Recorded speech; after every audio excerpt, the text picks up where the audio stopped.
honoring Women's History Month this March, and today we're introducing you to a Norwalk pastor who's a pillar of the community.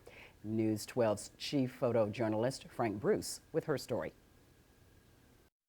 Reverend is the title, pastor is what I do. Doctors practice medicine and reverends practice pastoring and gathering and spreading. I'm a U.S. veteran for the United States Air Force, where I served in security forces. I believe it's the young people that have really nudged me to follow my goals, really because of the light they saw in me. We go where the Holy Spirit takes us. Oh, I love Norwalk.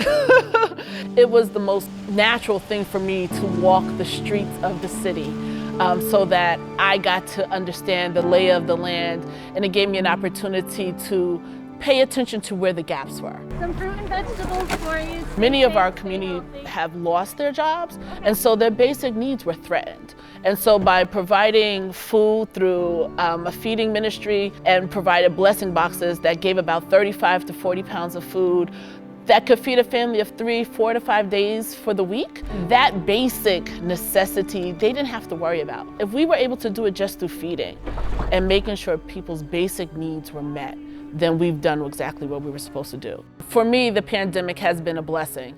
It has been an opportunity for me to get into people's households, to meet people exactly where they are, and be a resource, to really make sure that even though we're isolated from one another, there's a way that we can remain connected. If we can reinstate that connection to the church, it's not about the building, it's about the community. If you can be vaccinated, go and do it. There's still a lot of questions out there, so one of the things that I've been encouraging people to do is to educate themselves so that they can make the best decision for themselves.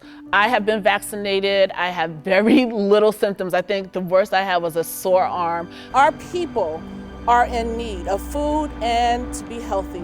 And the reality that I can be an example that every person, especially young women of color, can achieve their goals and sit in seats that have not necessarily been afforded to them, don't necessarily look like them.